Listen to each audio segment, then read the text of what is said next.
So let us see what do we have here for you guys today. Oh, may nagpakita dito, no? Tower, but it's in reverse.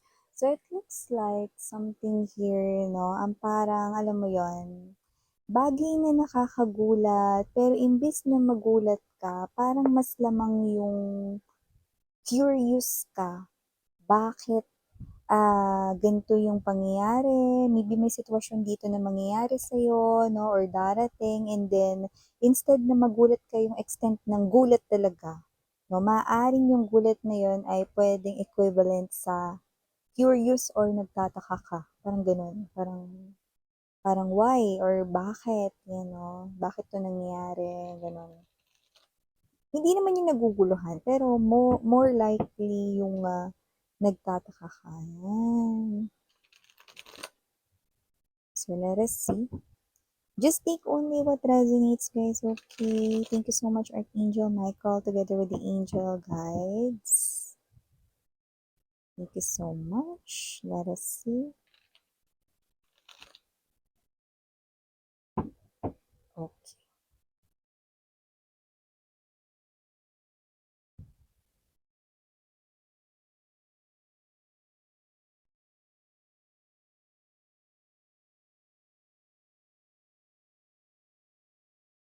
Wheel of Fortune, Four of Cups, Six of Coins, Eight of Wands, Page of Coins. Okay, Queen of Coins. Okay. Center of the reading, Three of Cups right in here, followed by, Three of Swords. Upright position. Also have here this Eight of Cups, Two of Cups, and the Six of Wands. Bottom of the deck, Two of Coins. Let's put it here. Two of Wands now. Could be seeing a lot of number twos or number threes, and the Nine of Wands. This is the advice of the universe sa'yo, sweetheart. The Nine of Wands. Okay. So, sa nakikita ko rito, no, from the looks of this, with this Wheel of Fortune, very, very strong energy. Four of Cups. Magpapapansin ito sa'yo. Yan, no? In other words, magpapapansin, eepal, paparamdam, ganun, no? Magte-text, magme-message, and with this Four of Cups energy and the very strong Eight of Cups, nakita ko na itong tao na to, no, ay nilisan, umalis, umiska po, ginos yung iba sa inyo, yung iba inabandona, sumama sa iba, malinaw na malinaw with a lot of trees right here. So, kung sino man tong energy na to, ay do pick up, no, na siya'y magpapapansin ulit, magpaparamdam matapos niya ritong mawala, yung iba hindi nagpaalam, yung iba rito, no, ay posible pa, no, na blame kayo with this Three of Swords with the Eight of Cups, no, sinisi kayo rito, no, na dahil sa inyo kung bakit siya rito umalis, kung bakit siya rito naghanap ng iba, may mga ganun, no, at ito pang malala, sa kanya ritong pagbabalik sa buhay mo, mare, no, or pare, wala tayong gender dito, sa kanyang pagbabalik sa buhay mo with the Page of Coins right in here, no, nakita natin dito na hindi mo maririnig sa kanya, no, ang salitang sorry. At kung marinig mo man yun, okay, labas yun sa ilong. Yun pala may pinakaayaw natin, eh, yung nanggagalaiti tayo, nanggigigil tayo, eh, no? Kasi may nagsusorry pero hindi natin ramdam, di ba? Ganun yung mararamdaman mo. Pwedeng mag-sorry siya pero hindi mo mararamdaman, no? At bakit? Kasi kung ano man yung sasabihin niya, hindi talaga yun galing sa kanya na hindi talaga yun kusang loob na sinasabi niya. Hindi talaga siya rito parang nagsisisi or ano man, no? Pwedeng sasabihin niya lang yun kasi gusto mong marinig niya. I mean, gusto mong marinig mo na sabihin niya, no? Or Maaaring ito yung naiisip niya na gusto mo na sabihin niya sa'yo pero hindi naman talaga niya yun as in minimin, 'di ba? Ayaw naman natin ng gano'n. Mas maganda kung kusa talagang manggagaling sa tao yung salitang sorry 'no at paghingi ng tawad 'no. Pero yun nga sabihin ko na kayo, karamihan sa kanila rito magpaparamdam lang, sasabihin sa inyo rito 'no, nami-miss na nila kayo 'no, na mahal pa rin nila kayo 'no. Pero alam mo malakas ang intuition mo sweetheart, dahil lumalabas ka bilang Queen of Coins 'no. Nakikita ko rito 'no na ang kanyang pagbabalik with the Queen of Coins, Three of Cups, and there's this Eight of Cups, siguradong pagdududahan mo. Ayan o, pagdududahan mo. In other words, no, hindi ka rito parang maniniwala no, na bumalik yan kasi kailangan ka niya, kasi mahal ka niya, or kasi namimiss ka niya. Yan, no, pagdududahan mo kung bakit siya bumalik.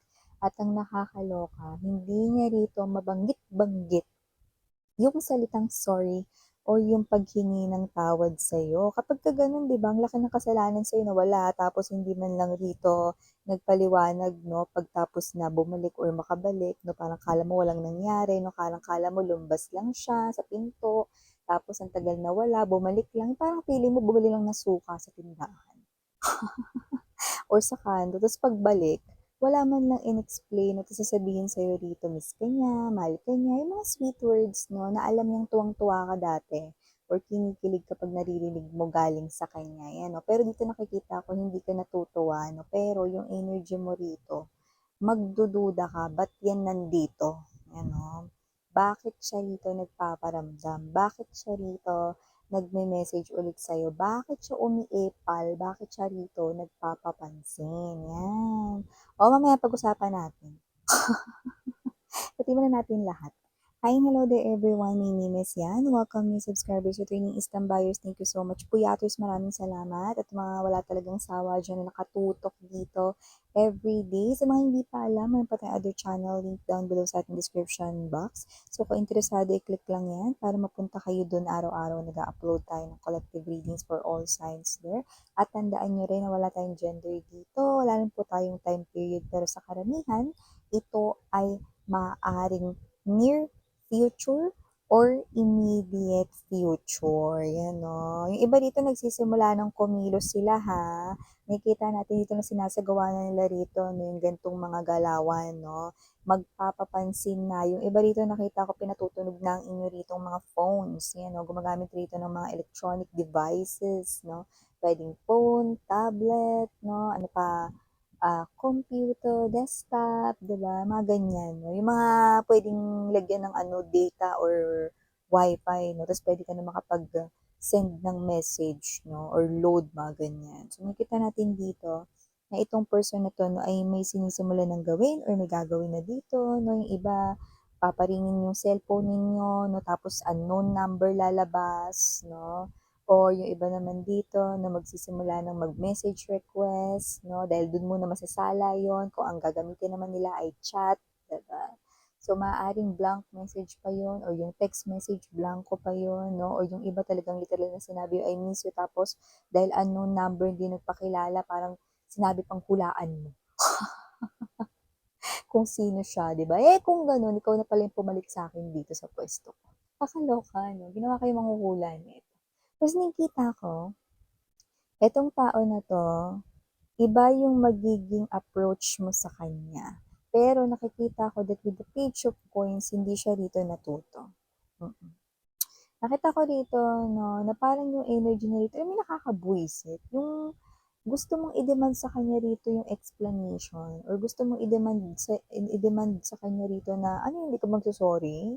Ang laki ng kasalanan mo sa akin, tapos andito ka sasabihin mo mahal mo ko. Ano, adik ka ba?"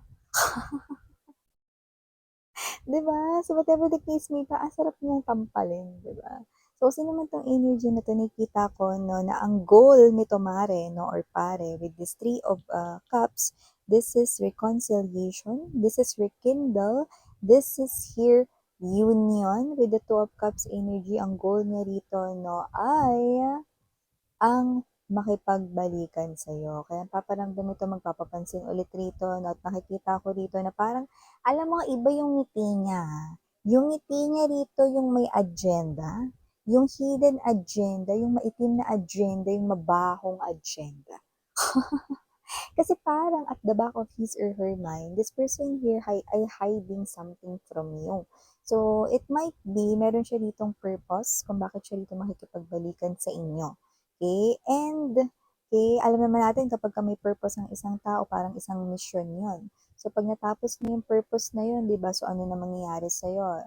Is this person here, aalis na naman ba? Is this person here, panibago na naman ba siyang kalukuhang gagawin dito? Panibagong kasalanan na naman or whatever, yan yung mga pwede rito, no, na maisip mo once na pinagbigyan mo siyang makapasok ulit sa mundo mo. So, it's a gift, no? Regalo sa iyo ni universe yung ganyan na bigla mong may isip na ba't to nandito, parang may iba akong nararamdaman sa kanya ritong intensyon, parang hindi pure, at saka bakit hindi siya nagsusorry. Parang kala mo umalis lang siya kahapon pero yung iba rito dekada na nung huli niyo siya ritong nakita. Yung iba nalaman niyo pang sumama siya sa iba. Iba naman maraming taon rito tapos biglang babalik mare 'no, hindi nagpapaliwanag, 'di ba? Nakakaloka yung mga gano'n 'no. So kasi naman 'tong energy na ito nakikita natin dito that this person right in here, babe, I really hiding something from you. And unahan ko na kayo since wala naman talaga tayong specific rito 'no, na rason kung ano talaga yung tinatago niya from you, pero dito nakita natin yung dark reason 'no, na ito ay posibleng hindi maganda at hindi makabubuti ang resulta sa'yo, 'wag mo na yang i-entertain. Paparamdam na yan unti-unti. May-message yan, yung iba, hi, yung iba naman, kung ano yung tawagan nyo, babe, baby, ganun lang, tapos send sa'yo. Yung iba nakakabuisit, paparingin, tapos pag sinagot mo, bababa, 'di ba? Parang syong. Yung iba naman, no, ay magsisend ng literal na I love you, I miss you, no, or yung iba naman dito, no, is papabitinin pa kayo rito, no, magha-hi, pamilyar yung boses, tapos ibababa, nakakagigil yung mga ganyan. Kasi naman itong mga energies na ito, naku, wag mo na itong i-entertain kasi dito nakita akong ngiting aso ito. Hindi ito yung ngiti ng dahil gusto ka niya ritong makasamang muli dahil mahal ka niya. Naku, walang gano'n dito sa energy na 'to nakita natin dito 'no, itong tao na 'to hindi makaboboto sa'yo. Definitely this is your ex, meron kayong legendary history, wheel of fortune. Kaya nakikita ko rito 'no, na 'wag mong i-ignore kung may mararamdaman ka man na parang hindi maganda. Once na makaharap mo yung tao na yan or once na magsimula na siya ritong magpapansin or magparamdam sa'yo, nakikita ko na meron siya ritong dalawang daanan 'no. Posible na itong tao na 'to ay plano lang niya 'yan 'no, na parang meron lang siya rito sigurong kailangan sa'yo tapos pagtapos na yun, boom! Para na naman siya ritong si The Flash na lalayas sa buhay mo. Gano'n kabilis, in a flash 'no, in speed of light, 'di ba? Kaya naman ang advice sa'yo ni universe pala ay ganito, Nine of Wands energy, kasi nga pala 'no, ibig sabihin, don't put your guards down.